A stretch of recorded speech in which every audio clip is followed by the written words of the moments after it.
वो सब लोग बस पर सवार हो रहे थे। उन सब की होटल की बुकिंग कैंसिल हो चुकी थी। अब उन लोगों को वापस आज़ाद कश्मीर के लिए निकलना था।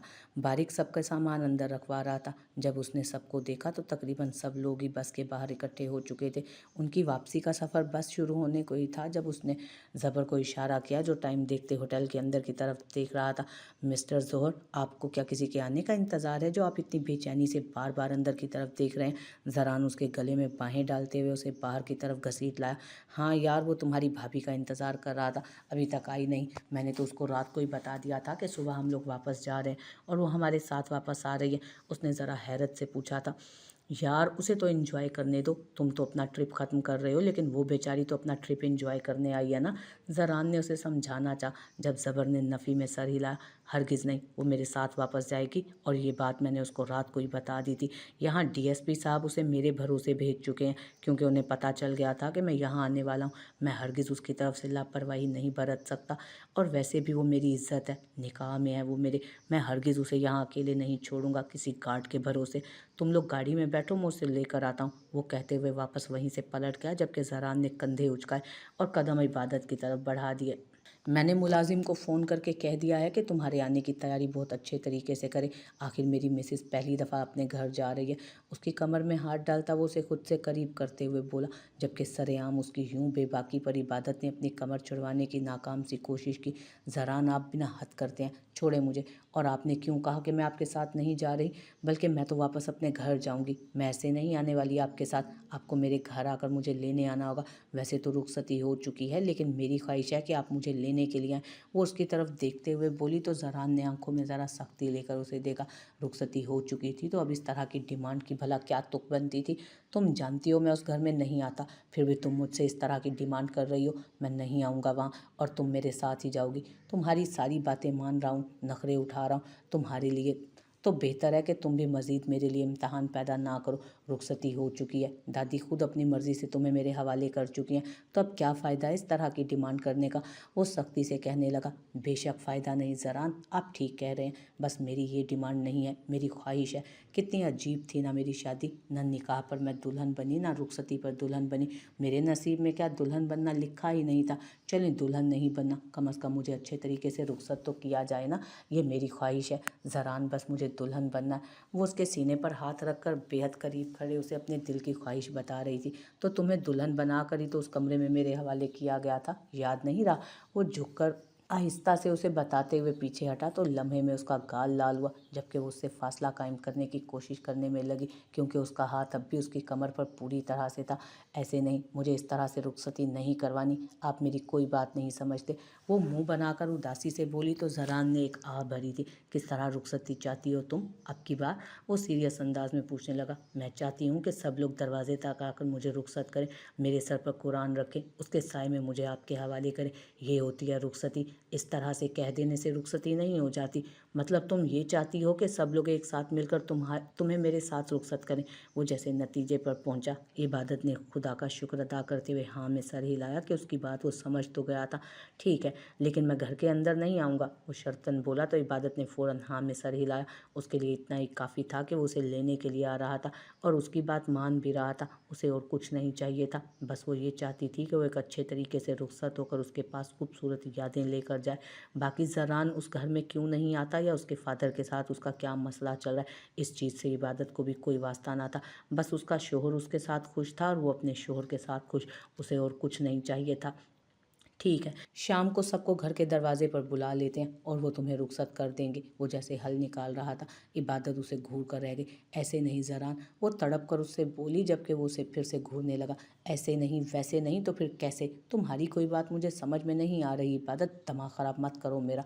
वो गुस्से से कहता बस में सवार हो गया, जबकि वो फ़ौरन उसके पीछे आई थी, क्योंकि उस वक्त बस पर कोई नहीं था उसके अलावा, और वो हरगिज़ नहीं चाहती थी कि उन दोनों के पर्सनल मैटर को कोई और सुने। हाँ, उसकी डिमांड थोड़ी बोंगी सी थी और वो अपने शोर से बहुत अजीब तरह की डिमांड कर रही थी, जिसका कोई मतलब नहीं था। वो उसके पास बिल्कुल उसके साथ जुड़कर बैठ गई, तो ज़रान ने उसकी तरफ मुंह फेरते हुए बाहर की तरफ देखा, जहाँ अभी तक सब लोग सिर्फ सिर्फ बस के बाहर ही खड़े थे। मेरी बात समझने की कोशिश करें, मैं सिर्फ एक दिन की बात कर रही हूँ। आज मैं घर जाऊँगी, रात को वहीं रुकूंगी, कल आप मुझे लेने के लिए आएगा। वो उससे कहते अब की बार अपनी टांग सीट के ऊपर रखते हुए उसके कंधे से लटकते हुए कैसे भी उसका चेहरा अपनी तरफ फेर लेना चाहती थी। ठीक है, वो उसकी तरफ चेहरा फेरते हुए बोला था फरमाइशी अंदाज में, नहीं ना ज़हरान, आपका दिमाग तो ख़राब नहीं, हम यहाँ बस में हैं, सब लोग नीचे हैं, सबका ध्यान इधर ही है। वो उसकी उंगलियाँ अपनी कमर से खोलने की कोशिश कर रही थी। यार मर्जी है तुम्हारी, इधर नहीं इधर नहीं, बस अपनी ही चलानी है ना तुमने, तो जो दिल में आता है वो करो, बेकार में मेरा दिमाग खाने की ज़रूरत नहीं है। वो अपने पैरों से उसके पैर हटाते हुए साइड पर बिठाने लगा। नहीं नहीं, मैं मान लूँगी ना आपकी बात, जब मैं आपके पास आऊँगी कल रात को। वो उसके गले में बाहें डालकर आगे झूलते हुए बोली, जबकि उसका अंदाज़ उस वक्त ज़हरान को इतना प्यारा लगा कि उसका दिल ही नहीं कर रहा था वो उसे छोड़े या उसकी बात मानकर उसको खुद से दूर करे। वो तो तुम्हें टेंशन लेने की ज़रूरत ही नहीं, मैं खुद कर लूँगा, बल्कि कल तक का इंतज़ार भी नहीं करूँगा। उसने उसे धमकी वाले अंदाज में कहा तो वो मुंह बना गई। एक अच्छा शौहर बीवी की सारी बातें मानता है। वो सीधी सीट पर बैठी बड़ी मासूमियत से बोली, हाँ बिल्कुल, और बीवी पर तो इस तरह का कुछ वाजिब भी नहीं है क्या? वो फिर से बोला तो इबादत ने चोर निगाह से उसकी तरफ देखा। ठीक है, तो ले चले मुझे अपने साथ वापस अपने घर, कुछ नहीं कहूँगी, एक छोटी सी ख्वाहिश ही थी ना, पूरी कर देते तो क्या चला जाता। अब वो इमोशनल अंदाज में बोली, जबकि ज़हरान कंधे उचका गया था उसकी बात पर। मर्जी है तुम्हारी। ज़हरान का अंदाज़ ऐसा था कि चलो जान छूट गई फजूल फरमाइश से, आप सच में मेरी ख्वाहिश पूरी नहीं करेंगे? वो बेयकीनी से उसे देखते हुए बोली तो ज़हरान के लबों की मुस्कुराहट गहरी हुई। तुम क्या सच में मेरी एक छोटी सी विश पूरी नहीं कर सकती? एक छोटी सी विश पूरी नहीं कर सकती मेरी? इतनी सी। वो हाथ के इशारे से किस का साइज़ बता रहा था, जबकि उसने अगले ही लम्हे कुछ भी सोचने का मौका दिए बगैर फुर्ती से उसके गालों को चूमा और फिर बाहर भाग गई। ये तो फील ही नहीं हुई। ज़हरान उसके पीछे तक बाहर तक आया था। आपने शर्त रखी थी, मैंने पूरी कर दी, अब मैं वापस घर जाऊंगी और आप कल आएंगे मुझे लेने के लिए। बड़े मज़े से बोलती वो जा चुकी थी, जबकि ज़हरान मुस्कुराकर अपने दिल पर पत्थर रख चुका था, क्योंकि अब तो उसे एक रात का इंतज़ार करना ही था और किसी भी कीमत पर करना। आखिर उसकी बीवी ने बड़ी हिम्मत वाला काम कर डाला था। वो अंदर से अपना सामान बाहर ला रही थी जब अचानक ही किसी ने उसका हाथ थामकर अंदर की जानिब खींचा। इज़ा का दिल जैसे धड़कना भूल गया। अपने सामने लबों में सिगरेट दबाए दामियार को देखकर, ये कहाँ जाने की तैयारी हो रही है? तुम लोग यहाँ से कहीं और भी जाने वाले थे क्या? वो गुस्से से उसे घूरते हुए पूछने लगा तो उसने फ़ौरन नफ़ी में सर हिलाया। नहीं, हम लोग वापस जा रहे हैं घर, हमें यहाँ नहीं रहना, वो उसे देखते हुए बोली, जबकि दामियार ने हाँ में सर हिलाते सिगरेट का गहरा कश लेते उसे खांसने पर मजबूर किया। मतलब तुम लोग यहाँ से वापस जा रहे हो? ठीक है, अच्छी बात है, मैं भी अपनी बुकिंग कैंसिल करवा लेता हूँ।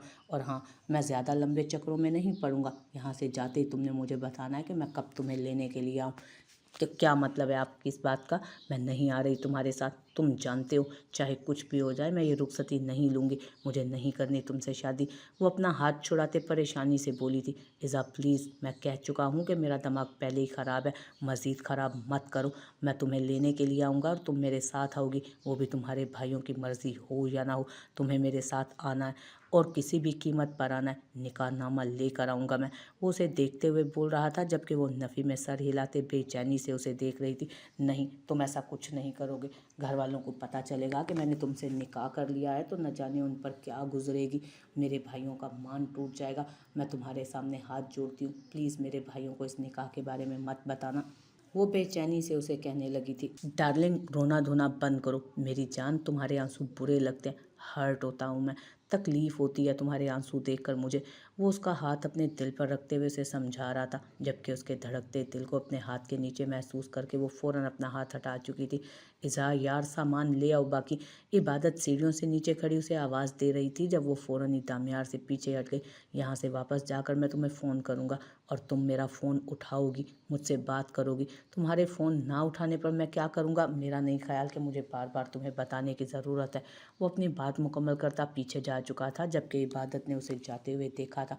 इबादत को समझ नहीं आया कि वो इज़ा के साथ क्या कर रहा था, और जबकि इज़ा इतनी रिलैक्स से उसकी किसी भी बात को क्यों सुन रही थी। क्या वो शख्स के घटियापन को नहीं जानती थी? उसे तो इज़ा पर गुस्सा आया, जो न जाने क्यों खड़ी थी उसकी बात सुनने के लिए, और थोड़ी ही देर में सामान लेकर आई तो उसका इरादा उससे पूछने का था, दामियार क्या कह रहा था तुमसे? इबादत उसके साथ सामान ऊपर रख रही थी, जब शहीर उसके पास आकर पूछने लगा। इबादत को यह जानकर अच्छा लगा कि उसके अलावा शहीर ने भी उसे दामियार से बात करते देखा था। وہ اپنی بہن کی ایک ایک چیز پر نظر رکھتے تھے اور یقیناً انہیں بھی یہی ڈر تھا کہ دامیار کی وجہ سے پھر کسی پرابلم کا شکار نہ ہو جائے۔ وہ کیا کہہ رہا تھا؟ کچھ نہیں کہہ رہا تھا، بس بات کر رہا تھا، پوچھ رہا تھا کہ ہم سامان کیوں لے جا رہے ہیں۔ میں نے کہہ دیا کہ ہم واپس جا رہے ہیں، بس اتنی سی بات ہوئی، اور ویسے بھی اس نے میری جان بچائی ہے۔ میں نے اس سے اچھے طریقے سے بات کی۔ وہ سرسری سا انداز میں جواب دینے لگی تھی کہ اچانک ہی شہیر نے اسے بازو سے پکڑ کر جانے سے روک کر وہیں ساتھ والی سیٹ پر بٹھا لیا۔ ایزو، انسان کی صرف ایک سائیڈ نہیں دیکھنی چاہیے۔ بے شک اس انسان نے تمہاری جان بچائی، لیکن یہ مت بھولو کہ اس سے پہلے وہ کیا کیا کر چکا ہے تمہارے ساتھ۔ وہ اسے دیکھتے ہوئے بتانے لگا، بھیا میرے خیال میں پرانی باتیں بھول جانی چاہیے، اور ویسے بھی اس وقت وہ نشے میں تھا، بہک گیا تھا، اور ہو سکتا ہے اسے اپنی غلطی کا احساس ہو، اسی لیے تو وہ میرے لیے رشتہ لے کر آیا تھا۔ ایزا، وہ بول رہی تھی جب بس کے اوپر آتا باریک چلایا، اس کی بہن اس شخص کے بارے میں ایسی بات کر رہی کیسے سکتی تھی جو اتنا گھٹیا اور اتنا ذلیل تھا؟ جبکہ باریک کے اس طرح چلانے پر وہ سر جھکا گئی۔ شہیر خود اس کی باتوں سے شاکڈ رہ گیا تھا۔ تیرا دماغ تو خراب نہیں ہو گیا؟ کیا بکواس کر رہی ہے تو؟ اس شخص نے تیرے ساتھ کیا کیا تو بھول گئی، اور تو ایسا سوچ کیسے سکتی ہے؟ ایک گھٹیا شخص ہے وہ، اور اس نے اپنا گھٹیا پن بھی دکھایا تیرے ساتھ۔ اس سے زیادہ اور کسی چیز کی اہمیت نہیں ہو سکتی ہے بچے۔ آ رہی ہے سمجھ تجھے میری بات؟ اس شخص سے دور ہے۔ کیوں کھڑی تھی تو اس کے پاس؟ کیا بات کر رہا تھا وہ تجھ سے؟ باریک اس کے پاس وہیں کھڑا ہو کر پوچھنے لگا۔ اس نے حیرت سے دیکھا تھا، یعنی کہ باریک کی بھی نظر میں تھی وہ دامیار اور رضا کی یہ ملاقات۔ کیا ہو گیا آپ لوگوں کو بھائی؟ وہ صرف اور صرف مجھ سے پوچھ رہا تھا کہ ہم سامان گاڑی میں کیوں رکھ رہے ہیں، آپ سمجھ نہیں رہے ہیں؟ اس نے میری جان بچائی، اپنی جان پر کھیل کر۔ وہ پہاڑی سے نیچے تک آیا، میں مر جاتی اگر وہ نہیں آتا تو، اگر اس رات وہ نہیں ہوتا تو اب تک میں آپ لوگوں کے پاس نہ ہوتی، اور آپ لوگ یہ جھوٹی فکر تو نہ ہی جتائیں میرے لیے۔ آپ آئے تھے یہاں پر، آپ تو یہاں تھے نا سب کے سب، کسی کو میری فکر نہیں تھی۔ زبر بھائی مجھے چھوڑ کر وہاں اس غیر لڑکی کے لیے پہاڑی سے نیچے اتر گئے۔ ایک دفعہ نہیں سوچا کہ ان کی بہن اوپر اکیلی ہے، اس انجان جگہ پر۔ دامیار واحد انسان تھا مجھے جاننے والا، وہاں پر وہ لوگ جا رہے تھے، سب لوگ وہاں سے جا چکے تھے۔ اگر آپ لوگوں کو میری فکر ہوتی، ایک رات میں غائب رہے، کم از کم آپ لوگ میرے بارے میں پتہ تو کرنے کی کوشش کرتے۔ آپ لوگ تو جیسے جان چھڑا رہے تھے مجھ سے۔ آپ لوگوں میں سے کسی نے